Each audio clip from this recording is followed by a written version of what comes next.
Guys, welcome back to the show. It is now time for entertainment news. Now, our very first story. Chiwetalu Agu debunks sickness rumor. Nollywood veteran actor Chiwetalu Agu has come out to debunk rumors that he's sick and soliciting for money for treatment. Now, it all started when a Facebook user, Mohammed Issa, shared pictures of the actor with the status message, and I'm quoting, "A Nigerian movie actor is really sick. Please pray for him to recover speedily." Now, I was sharing a screenshot of that particular status. Chiwetalu Agu took to his Instagram page to debunk the news. Now, he wrote, "Good morning, my people. Please disregard any foolish post on Facebook by anybody saying that I am sick and soliciting for money. I'm in perfect good health condition, and I will never ask anybody for a dime. Neither am I on Facebook. Signed, Chief Chiwetalu Agu." He also shared another post on his Instagram page at this time, and he was debunking the post that said he was dead. Now, he stated, "Yesterday, I got over 500 calls from friends, fans, and family who want to know if the stories that they read on Facebook was true. I am not on Facebook. Now, I don't know who started this nonsense stories of them being dead because it's not me. But one thing I know is that all the people that started this story and posted it on Facebook will die before me in the name Chukwu Okike Abiyama Isye Abise." Now, if you see such nonsense posts on Facebook, please report the account or the owner of the account. Signed, Chief Chiwetalu Agu. So now, before you even do anything or say any bad thing about anybody, you should check the person first. You know that this man... He changed it to... He's not a normal human being, because you don't get, like, no, you want to go and mess with him. Then there are so many fraudsters out there. So what they do is they want to get money in your name and all that. So they know that you're popular and all that. So they just look for a strategy to do that. And it's very good that he noticed on time, because these people are just very funny. They would have made a lot of money before you even realize it. And it's such a bad thing to even say that someone is dead or sick. Very you don't horrible. even wish people dead, honestly, or any bad thing in life. So yeah, I mean, I'm very happy that obviously there is a rumor, and he has been able to come out to debunk it. I don't know about his reaction to it. I mean, it spells Chiwetalu Agu all over his reaction. But you know, when he came out to say he would never solicit for a dime or for money on Facebook or on social media, I just wish he didn't say that, because, you know, never say never. And these things, there are a lot of actors who have come forward and entertainers who have come forward. They didn't want to come forward to solicit for funds. And obviously, they were not planning to be ill. He's 65 right now, still very hale and hearty. And I hope that it continues that way. But I wish he didn't mention that. So I think that it is not in that context that you are thinking. I think it's just saying that it would not come to start begging people for money like the fraudsters or people do usually when, you know, they just beg, or the random people who just go on Instagram, post and just put something there that they need money. I don't think it's in that context at all. I hope so. And it's so good that it's back on, it's on set, because after all of these pictures and him debunking all of this, he now posted another video clip on his Instagram page that it's on set. It's doing good. It's doing good that all these people spreading rumor. It's you two that will get it. We're happy it's hale and hearty, honestly. Yeah, definitely. All right, now let's move to the second gist or news. Harvey Weinstein found guilty in sexual assault case. Embattled Hollywood producer Harvey Weinstein has been convicted of sexual assault by a New York jury, but acquitted on the most serious charges that could have sent him to prison for the rest of his life. According to reports, Harvey Weinstein was found guilty on 2 counts of criminal sexual assault, but not guilty on 3 others, including predatory sexual assault, because his accuser could not remember the date and place of the rape incident, which made it difficult for the jury to conclude. According to court ruling, the disgraced movie mogul is now likely to face at most 25 years in jail, or at least 5 years, depending on the ruling, which has been fixed for March 2020. He has, however, been remanded in prison custody while he awaits his sentencing. To be honest, I know it sounds bad to say, but I'm happy to hear this news.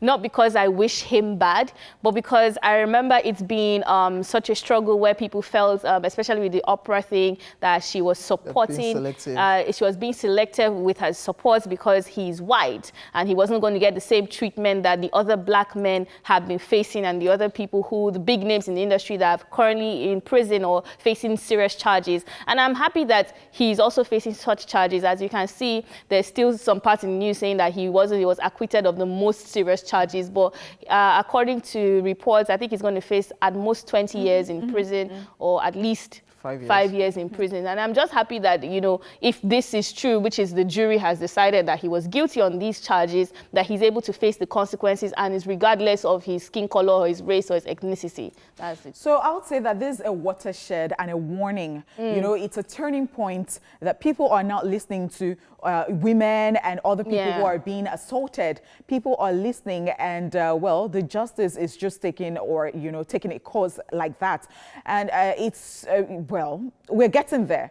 And I do hope that people will take a cue from this, because I said it's a warning, especially in other climes too, especially in a climate like Nigeria.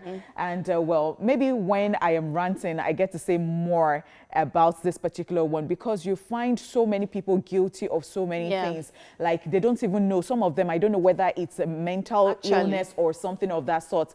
You are like 60-something and you're attracted to a 12-year-old, and it's just very...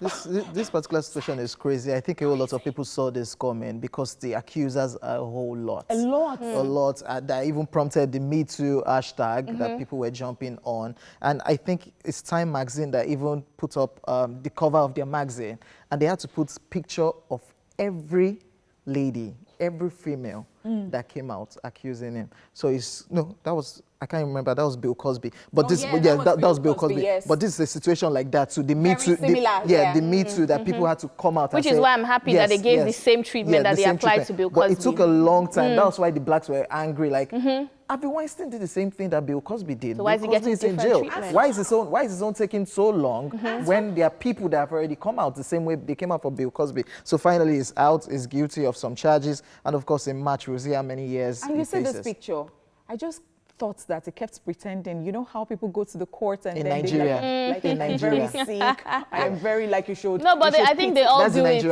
No, they all do it. They all do it. Even they always look good. They always have a clean shave. They always look very humble and very nice. But at the end of the day, I'm happy with a system that actually works. You know, that's one thing that I hope we can also emulate here in Nigeria, because, you know, sometimes it feels like some people are above the law depending on their status or depending on their financial capacity.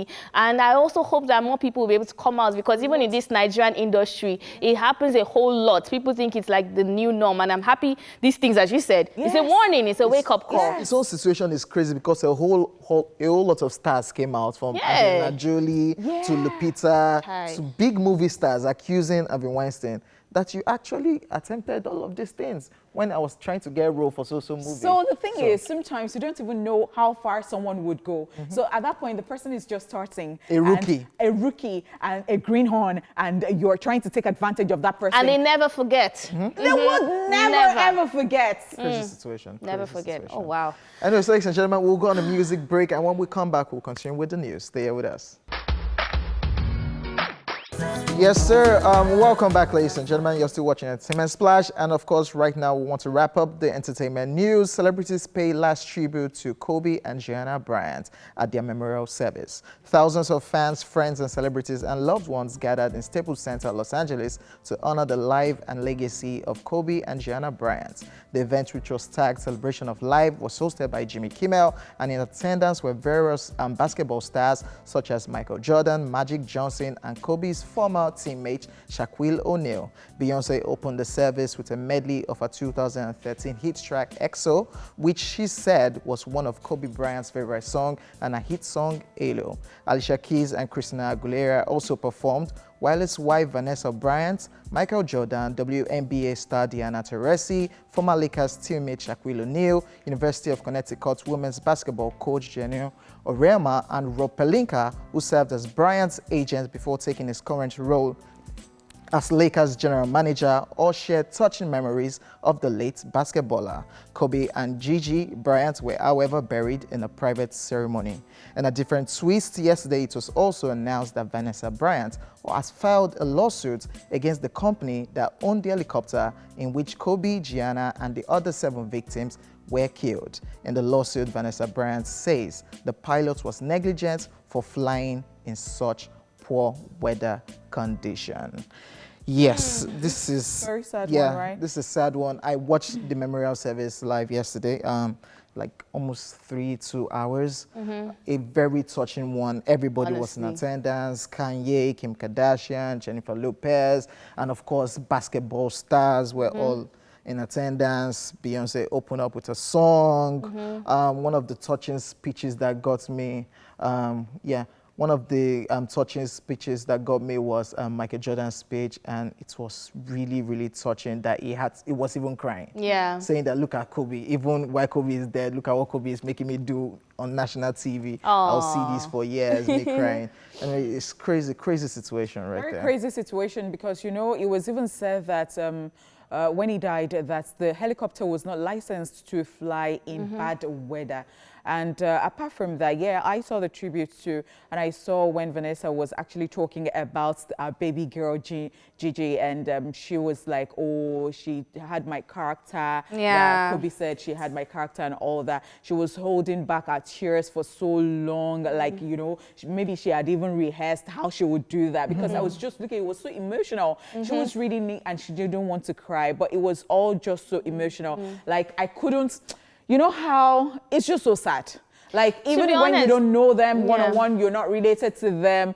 Like, what's losing two people in your life at the same time? Before you go further, we have the clip of Michael Jordan and of course Beyonce's performance. Let's check this out.